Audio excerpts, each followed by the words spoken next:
अस्सलाम वालेकुम। आज मैं आपके लिए लाई हूँ बहुत ही मज़ेदार और घर पे आसानी से बनने वाला टोटियाज सैंडविच की रेसिपी, जिसको बनाने के बाद आपकी ज़िंदगी आसान हो जाएगी। यकीन माने बहुत ही मज़ेदार है। और अगर आप जॉब करते हैं बच्चों के लंच बॉक्स के लिए, इससे आसान और मज़ेदार रेसिपी कोई नहीं है। तो आपने रेसिपी पूरी देखनी है, इंशाल्लाह आपको पसंद आएगी। और अगर आप मेरे चैनल पर नए हैं तो काइंडली सब्सक्राइब ज़रूर करना। ऐसी ही मज़ेदार रेसिपीज़ मैं आपके साथ शेयर करती रहूँगी इंशाल्लाह। तो चले शुरू करते हैं। बिस्मिल्लाहिर्रहमानिर्रहीम। यहाँ पे 3 कप मैदा लेंगे। मैं यहाँ पे मैदा ले रही हूँ, आप आटा भी ले सकते हैं। जो घर का नॉर्मल आटा होता है उसको छान के आप डाल दें। और 3 कप से 7-8 बन जाएंगे। अगर आपने ज़्यादा बनाना है तो आप ज़्यादा इसमें डाल सकते हैं। नमक अपने हिसाब से रखना है। और थोड़ी सी इसमें चीनी डालेंगे। और 1 चम्मच इसमें बेकिंग सोडा डालेंगे। और 2 चम्मच इसमें मक्खन डालेंगे। इसमें मक्खन नहीं डालना है, कोई तेल कोई घी नहीं डालना। और नीम गर्म पानी, जो हल्का गुनगुना पानी होता है, वो इसमें डालेंगे। और इसको आटे की तरह गूंदेंगे। जिस तरह आटा गूंदते हैं नॉर्मल, उसी तरह सख्त नहीं रखना है इसको, बस दरमियाना होना चाहिए। थोड़ा थोड़ा पानी डाल के इसको अच्छे से गूंदना है। आप ये रेसिपी पूरी देखना, इंशाल्लाह आपको पसंद आएगी। यहाँ हम इसको गूंदते साथ पकाएंगे। और इसको गूंद के रखने की ज़रूरत नहीं पड़ेगी। इसको इतना अच्छे से गूंदेंगे कि हम उसी टाइम इसको पकाएंगे। और जितना अच्छे से इसको आप गूंदेंगे उतनी अच्छे से ये रोटी बनेगी। ये देखें, इसको अच्छे से गूंद के और इस तरह निकाल के थोड़ा सा खींच के गूंदना है, ताकि इसमें जो मक्खन बेकिंग सोडा वो अच्छे से इसके अंदर जज़ब हो जाए। थोड़ी देर के लिए मेहनत है और फिर आप इसको महीना पूरा आराम से इस्तेमाल कर सकते हैं। बस ये बन गया है। अब हम इसके छोटे छोटे पेड़े बनाएंगे। ये देखें, बस छोटे छोटे बनाने हैं, मोटे नहीं बनाने इसके। इससे 6-7 आराम से बन जाएंगे। और जिस तरह रोटी का पेड़ा बनाते हैं बस उसी तरह पेड़ा बनाएंगे। जितना छोटा बनाएंगे उतनी बारीक इसकी रोटी बनेगी। अब हम इसको बेलेंगे। और अच्छे से इसको बेलना है, इसको चारों साइड से। कोई जगह इसकी मोटी नहीं रहनी चाहिए, दरमियान से भी इसको। और साइडों से इसको अच्छे से बेलना है। जितना पतला बेलेंगे उतनी ये परफेक्ट बनेगी। ये देखिए, इसको अच्छे से बेल लेंगे। और सारे बेल के फिर हम इनको पकाते।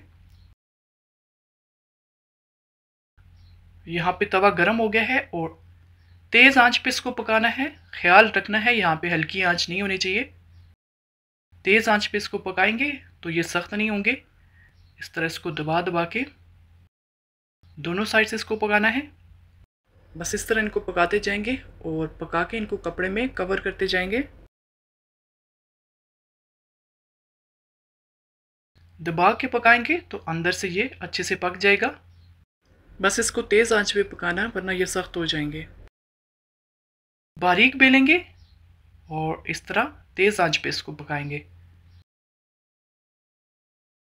ये देखें, इसके अंदर जो हवा होती है ये इसके अंदर अच्छे से पक जाता है।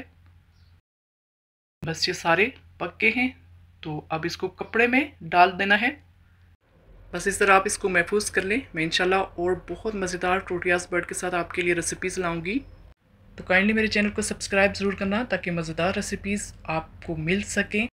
तो ये देखिए, परफेक्ट हो गया। हम इसको इस तरह बैग में डाल देंगे, तो फ्रीज़ कर देंगे। आप इसको 1 महीना आराम से इस्तेमाल कर सकते हैं। जब आपका दिल करे इसमें से एक निकालें और उसका सैंडविच बनाएं। यकीन माने बहुत ही मज़ेदार है।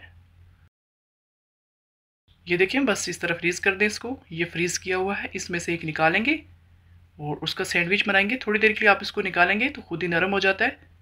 फिर सैंडविच बना के आप इसको गर्म कर लें। ये देखें, इसमें से एक निकाल दिया और ये नरम हो गया। और इसमें मायोनीज़ लगाएंगे। सॉस आप अपनी मर्ज़ी से जो भी आपको पसंद हो आप इसमें लगाएं। मायोनीज़ लगाएंगे तो बच्चों को बहुत पसंद आती है। और ये आप चिकन देख सकते हैं, जो शौरमा बनाया था उस तरह का चिकन आप इसमें डाल दें, या जो भी जिस तरह भी आप चिकन बनाना पसंद करते हैं इसमें डालें। और इसमें सब्जियां डालेंगे। आपके पास जो भी सब्जियां आप इसमें डालें, जो आप बच्चों को पसंद होती हैं। वैसे तो बच्चे नहीं खाते, लेकिन इस तरह सैंडविच में बना के देंगे तो इंशाल्लाह शौक से खाएंगे। टमाटर, शिमला मिर्च और इसके ऊपर इस तरह केचप डालेंगे। बच्चों को जो भी सॉस पसंद है आप उसमें ज़्यादा ज़्यादा डालें। इस तरह इसको फोल्ड करेंगे। ये देखिए, इस तरह इसको फोल्ड करके अच्छे से आप इसको गर्म कर सकते हैं। ये देखें, परफेक्ट हो गया। और इस तरह इसको रैप कर देंगे। बहुत ही मज़ेदार ये रेसिपी है, ज़रूर ट्राई करना। यकीन माने आपको बहुत पसंद आएगी। आप इसको शाम की चाय में भी बना सकते हैं, और अचानक से मेहमान आ जाएं तो इस तरह का सैंडविच आप बना के उनको हैरान भी कर सकते हैं।